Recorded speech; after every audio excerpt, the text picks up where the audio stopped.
Good evening, ladies and gentlemen. Welcome to the show this evening. Nice guest. We have Gloria Harris Riley, native of Bayview Hunters Point, raised in Bayview Hunters Point, in the old projects, original projects, and now she's retired from her job. She's doing work in the community, and now she's working with the Suicide Prevention Week in the Bayview Hunters Point. And we want to bring Ms. Harris on, and we want to speak about the suicide prevention program that's going to be taking place from the 6th to the 10th, I believe, in the Bayview Hunters Point. Welcome to the show, Ms. Harris. Glad to be here. We have the Suicide Prevention Week, be a whole week, the first week of September, I believe. Yes. And we're talking about suicide in our communities, us people of color, or young people are killing themselves at a large number, high rate, and we want to know why it's not being addressed. And you yourself experienced an incident that happened in your family years ago, as a young person happened to your sister, and Yes. you witnessed this taking place. And so this is something that we want to address, and I'd like for you to speak about this week of prevention of suicide. With this week, it's going to start day after Labor Day, so that'll be that Tuesday, I believe it's the 6th. Mm-hmm. And they're going to have different segments on Tuesday, Wednesday, Thursday, Friday, and Saturday. Mm-hmm. And it's going to be with, Multicultural Metamorphosis. It's going to be on Wednesday. And Tuesday, we're going to have another organization. And Thursday, but each day, Tuesday, Wednesday, Thursday, and Friday, they're going to be airing the clip that I did for the first, I think, 4 to 5 minutes that I did in Hunters Point. And that's going to be on what day? Tuesday, Wednesday, and Thursday, and It's going Friday. to be all days. They're going to be airing that. Yeah, they're just going to show that, I think, in the beginning, is Okay. what Vanessa told me. Okay. Because it is very important that we do that. And like you said, even last week, about how we think it's taboo, and we think about the that we crazy. And it's something that you said that, because I just sent my son just the link, and the first thing he texts back is, "Why you sending this to me? I ain't crazy." So I really thought about what you said, because that's exactly the mindset that we have. And it's just the mindset that we have, and it is really rampant. I just been sending out the link to relatives and friends, and I got another text from my cousin in St. Louis, and her husband's cousin committed suicide at 14 just the other day, because she was being bullied online, and it was almost time for them to get ready to go back to school, so she killed herself. She was being bullied online?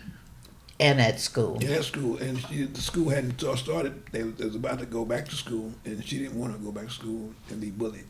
Right. And so she committed suicide. Yes. Yeah. Yeah, we have to be able to look at the signs of being to the point where you take your life. You know, we don't know what the signs are. We don't know what to look for. And saying that a person is on the edge of committing suicide, and that's a problem that we have, because people of color, we don't address those issues. We think that we're macho, we don't do things like that, but yeah, we do. And we have to accept that we of color, we do commit suicide. We do things as everybody else do. We're human, just like everybody else. So we can only take so much, we can only be bullied so much, and we want to end it, and that's what they do. That they go out there and they commit suicide. And then the people in the family, they're going to cry boo-hoo, hoo-hoo, hoo for a couple of weeks, and it's going to go away, and they're not going to talk about it. It's in their families. It's happening in the family. It's a mental health issue that we are not addressing. It's a mental health issue that we're not addressing, and we need to address the problem. We got to find out what the problem is. We got to address the problem, and we got to nip it in the bud.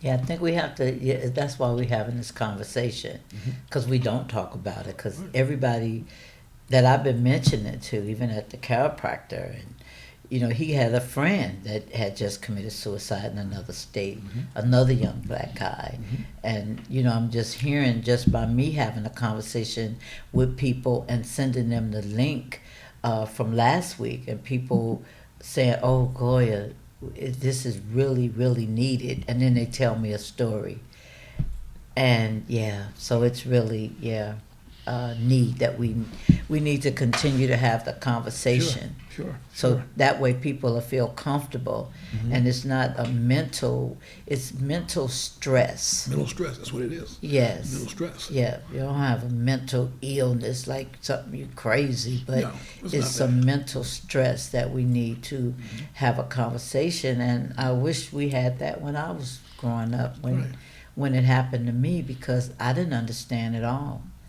And it was very hurtful, and it was like a silent pain. And I realized that she was in a lot of pain inside, because you have to be in order to want to commit self-harm, suicide, surrender. They have different names for it now, and it's like that pain is so unbearable, and they in silence with it. They're not talking about it to anybody. But if we continue to have the conversation, because it's happening all over. Sure it is. And if we continue to have this conversation, then that way they'll have a voice, because we're giving them permission to be able to talk about it, even though it may be hard. Well, you say it may be hard to talk about it, but if we don't talk about it, we lose our loved one. Yes. It's something that we have to force ourselves to do, is to talk about what's going on with the issue, the problems with our young people, our young generation of people. They just coming in from school, and a child goes to his room instead of coming and hang out with the family. That might be a sign. We don't know, but we have to find out what the problems are with these youngsters. Why are they committing suicide? We have to find out how to detect, a person is going through whatever he's going through before he commits suicide. We have to address that, because if we don't, we're gonna lose. People always are already saying that we're on the endangered species list. That's been addressed. That's been something that they've been talking about for years. So if we're on the endangered species list, okay, then we're on another list now. Okay, we got drive-by shootings. We got black on black crime. We got all kinds of stuff that's going on in our neighborhoods. And now this is coming out. This has been going on for years. Yes. Suicide has been going on for years, but no one has talked about it until just recently. And they say, wait a minute. That child committed suicide. That child committed suicide last week. Right. And then it's happening in other states. You got a call from your relative that somebody committed suicide, 14 years old. Then we had another lady a few months ago. Her son committed suicide. Why is all this going on? Why is suicide going on in our communities? What's going on in our communities? We have to find out what's going on in our communities. It's a job, but it's a job well worth taking on. Yes. We got to save our people. We got to say that our youngsters are our future, and it's so well said. The youngsters are our future. It's well said. We got to save our generation of people that's coming up. If not, we're going to be another lost generation. And then remember, we also have seniors committing suicide. Yeah, seniors committing suicide. Yeah. And I was talking to a gentleman just yesterday. He just came home from prison. He was locked up 42 years. Just came home from prison. I asked him, I said, hey, let's go. I said, what's the ratio in prison of people committing suicide? He said, Amin. He said, man, He said, well, I just left in Stockton State Prison. Every 90 days they come out with a newsletter.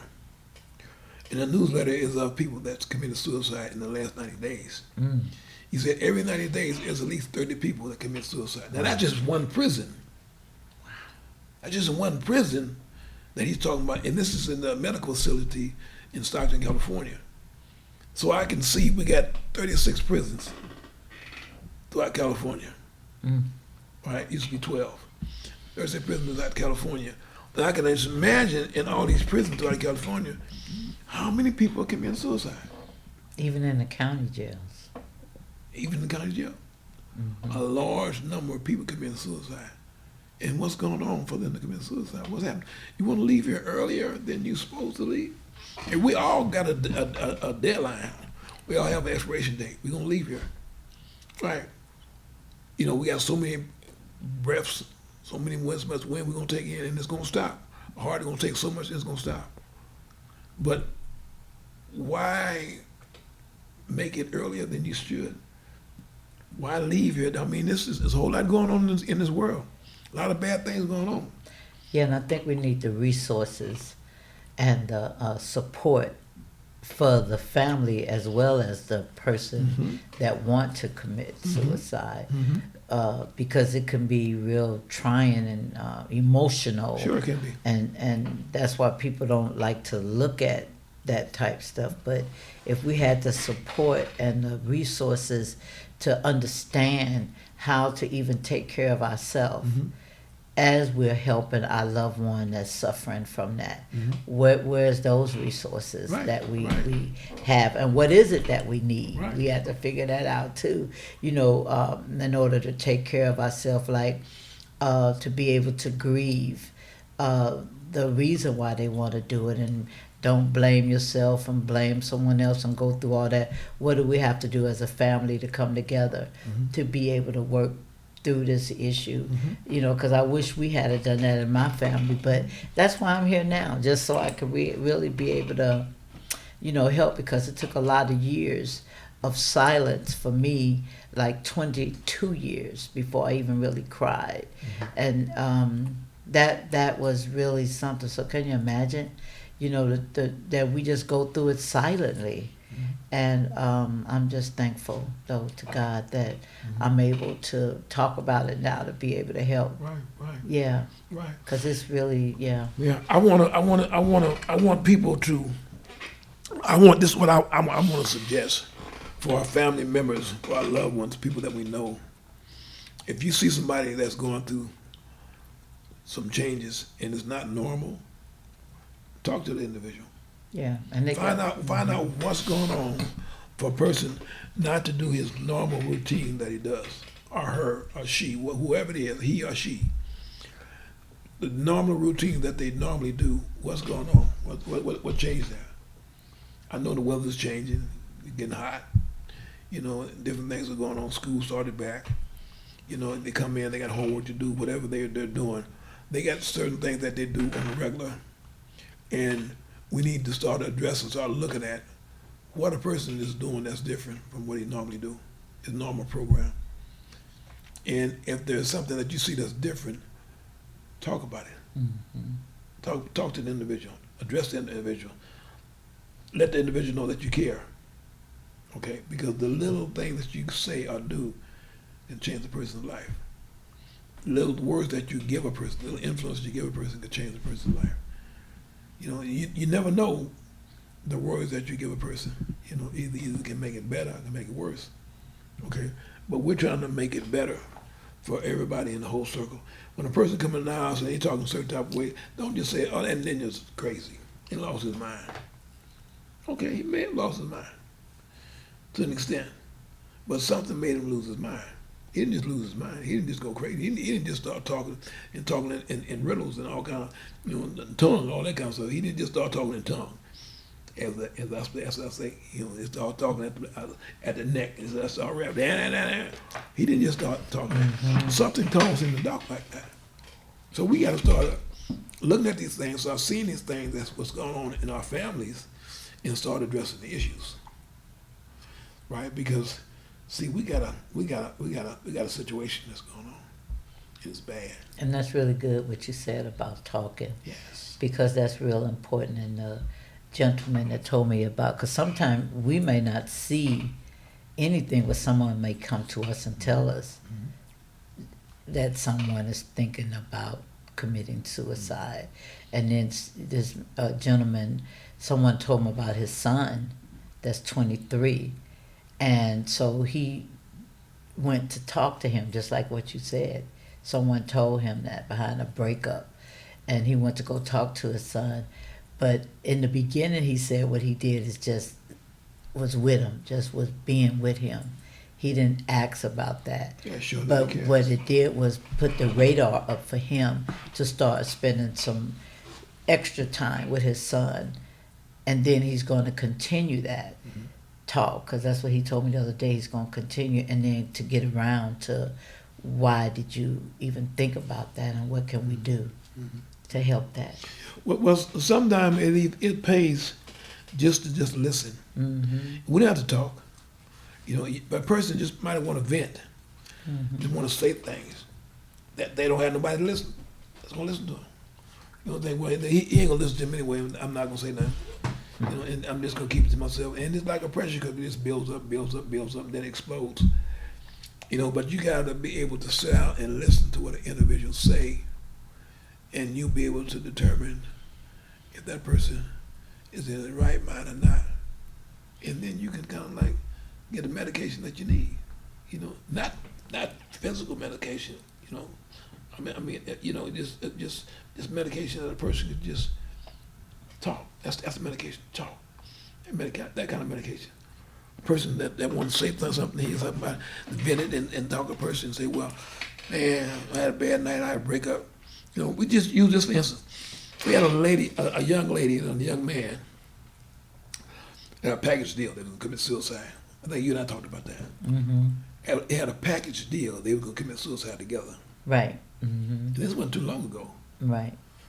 And how did that come about? We got two different individuals, separate individuals, and they're going to come together, and they're going to put a package deal on to end their life. Like you said, this came on the internet. It's come from the internet. You get influence from the internet to kill yourself. Now, I know where I am in this life. I know I'm in San Francisco, California. I'm in the studio. And I can walk outside on the street. I'm going to be on the street. Okay, and I know get cars up down the street. But when I leave it, I don't know where I'm going. I don't know where I'm going. God willing, I go to paradise. I'm trying to do everything I can now to go to paradise. But I don't know where I'm going. We don't know where we're going. Okay, so I'd rather stick around here for a little while until it's my time to go out, and I go out. I don't want to have nothing. I'm gonna take my time and leave. I ain't gonna commit suicide. I don't know where I'm going. And then they say, if you kill yourself, you're going to hell. That's what some people say. I know, but only God knows. Right? Only God knows. That's why I say we don't know where we're going. Anyway, we don't know where we're going. Well, but they got some people that say if you take your life, you're going to hell. That's what some people say. I ain't saying it. I'm saying that's what some people say. Well, I believe I know where I'm going. Well, I don't know where I'm going. I'm working to go to paradise. I don't know where I'm going. But we constantly working on that journey. That's why I say I'm working to go to paradise.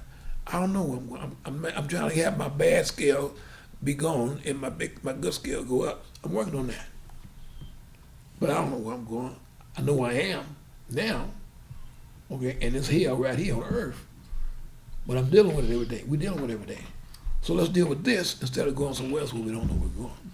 So we want to address this as urban suicide prevention week. We want to address it. We want to address our people, our kids, our youth, our old people, our old adults. That's getting to the age where they say, well, I think I'm not ready to go. It's time to go. I done did enough. I done seen enough, and it's just time to go. I done took enough medication, and that's even the sucker way out. You know, made to be 70 years old, 80 years old, and you say, well, I done all I can do, and I can't do no more, and I'm just going to lay down and go home. Well, you know, I mean, some people say that. Yeah, I think it's pain, though. I think people, from my experience, what I've seen is people be in a lot of pain inwardly.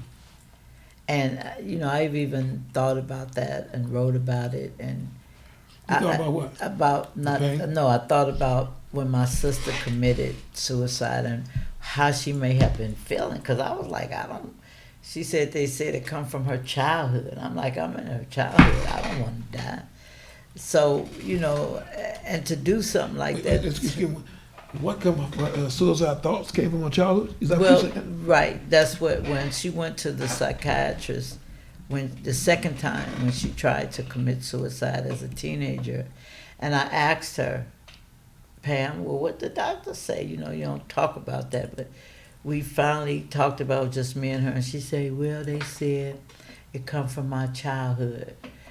And I couldn't say anything else. I was young too. I said to myself, well, I'm in her childhood and I don't want to die, but I don't want to kill myself. And, when I thought about it even more, it's like, I don't understand that. I didn't understand it. I know I was an extrovert and she was an introvert. Well, she kept a lot of stuff in, and I wanted to go outside and play, and I wanted to do things. And yeah, so, but she was the honor roll student, graduated from nursing school, did a lot of reading, stayed in the house reading books and novels. I want to go outside and get in trouble sometime as a kid. So I didn't understand. And when I thought about it, I was like, wow, they had to even do that to me was courage. I don't have courage to kill myself. To say courage is a word that maybe not appropriate, but I just couldn't do it. So I'm thinking, wow, they had to have, it had to been a lot of pain to be able to commit that and go all the way through with it. Well, I know this SF Urban Suicide Prevention Week. It starts Tuesday, September the 6th. And it will start with Black African American Mental Health 101. And that's an online event. And then we have Wednesday. That'll be the virtual support circle, Multicultural Metamorphosis support circle. We'll be talking about suicide prevention, along with returned family members coming home from a long time being incarcerated, to the spouses and children. What does a spouse do after their loved one comes home from incarceration for a long period of time? What do they do now that a person is home from incarceration? What do they do now? They've been used to going to a visiting room on a Saturday and Sunday, buying food out of the machine, spending some hours with their loved ones behind the walls, behind the fence. Now that she or he is free and they come home, what do they do now? The person that's inside no longer have a cellie because they're home with their loved ones, so they have the wife or husband and children. And the person that's going in no longer has a husband or a wife that's in prison. They have somebody that's home in their family home now. So how do they adjust to that? How do that woman or that man adjust to that person being in the house with them after this long period of time? How do the children adjust to this? What happens? So we want to be able to talk about that. We want to be talking about how much do we take and how do we take it after a person comes home? And does that turn to suicide thoughts? Does that turn to suicidal thoughts? So could they look that up on NAMI? Maybe NAMI. Look up what to be able to find a link, because we don't have. No, it. we have the link. I'm gonna go with this link again. I'm gonna get this link and I'm gonna show you this link again, and we're gonna do this link. And let me see. The link will be able to go to the link, and let me see here. That's the link. I believe we have the link here. It will be the register. You have a registration that you can go to, and that's the. It's still not taking me to it. But you can go to my webpage on Facebook. I put it on Facebook last night. The reentry support circle for returned citizens. You can go on the Wendell Amin James Facebook link, and it's posted on my link.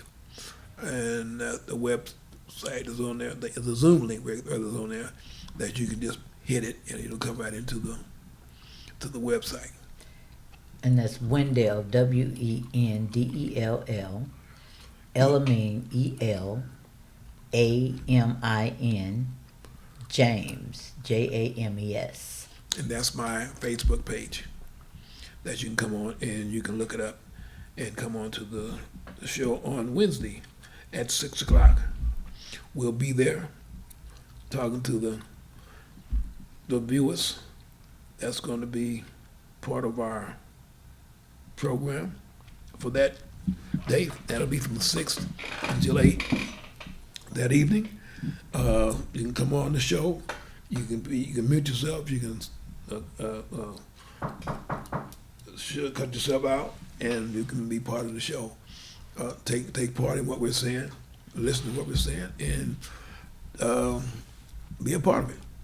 We encourage you to come on and be a part of it. We need help. We need to help each other. I mean, greatly we do. And we don't just ask for help. I beg for help. We can't do this alone. You know, I started this program, Multicultural Metamorphosis, while I was incarcerated. It was called Metamorphosis in prison. I brought it home. And I've been on 7 years now, and we starting to build this program and trying to help any and everybody that wants help. You know, we don't care where you come from. We don't care what city you're from. We don't care who you hooked up. We don't care nothing about none of that. If we want to help those that want to be helped. Yes. And we don't discourage you in any kind of way. We want to encourage you to be part of this program. The Wendell Amin James Show on Channel 29 Saturday night at 7 o'clock prime time. You can look at our show. You can look at our show tomorrow night on YouTube, the Wendell Amin James Show. It's on YouTube tomorrow night at 9 o'clock. It'll be on YouTube. So look at it Saturday night, 7 o'clock on Channel 29. We thank you for coming on. Ms. Harris, thank you for coming on and sharing your insight and your opinion about Suicide Prevention Week. And thank you very much, viewers. We'll see you next week. Thank you. Have a great week.